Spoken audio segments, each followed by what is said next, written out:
حضرت ابن عمر فرماتے ہیں زمانے جاہلیت کی دو چیزیں ہیں، ایک پر میں روتا ہوں یاد کرتا ہوں تو، اور ایک پر ہنستا ہوں. ذہن میں بٹھاؤ اس کو. حضرت ابن عمر فرماتے ہیں زمانے جاہلیت کی دو چیزیں ایسی ہیں کہ ایک پر میں روتا ہوں یاد کر کے، اور ایک کو یاد کر کے میں ہنستا ہوں. ایک کو یاد کر کے میں روتا ہوں کیا ہے؟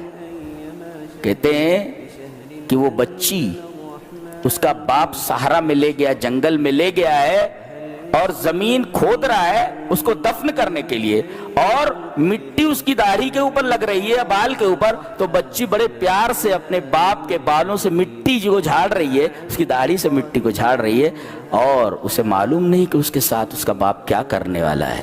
کہتے ہیں جب میں یاد کرتا ہوں تو بہت روتا ہوں.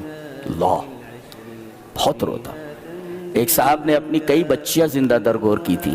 انہوں نے جب اپنا واقعہ نبی سے بیان کیا تو نبی کریم صلی اللہ علیہ وسلم زاروں قطار رو پڑے.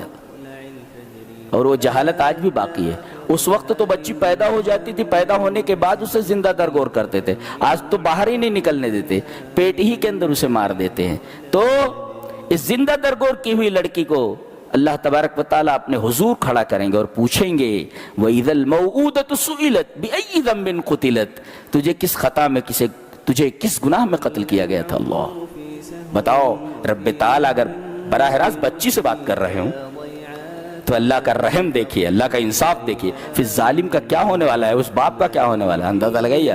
رب تعالیٰ خود اپنی بارگاہ میں اس بچی کو کھڑا کر رہے ہیں. اور دوسری چیز جس پر میں ہنستا ہوں کہ میں کھجور کا معبود بناتا ہوں.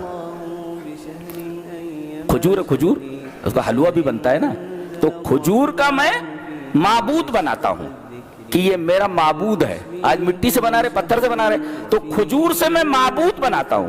اور رات میں اپنے سرہانے رکھ دیتا ہوں کہ تم معبود ہے، رات بھر میری حفاظت کرنا. میرے سرانے رہتا. اور صبح جب مجھے بھوک لگتی ہے تو اس کو کھا لیتا ہوں. کہتے جب یہ بات مجھے یاد آتی ہے تو بہت ہنسی آتی ہے کہ یہ معبود ہے جس کو بھوک کے وقت میں نے کھا لیا. یار تو اللہ کے علاوہ جتنے بھی معبودان باطل ہیں سب کا یہی حال ہے، سب کا یہی حال، سب کھا رہے، کھلا کوئی نہیں رہا.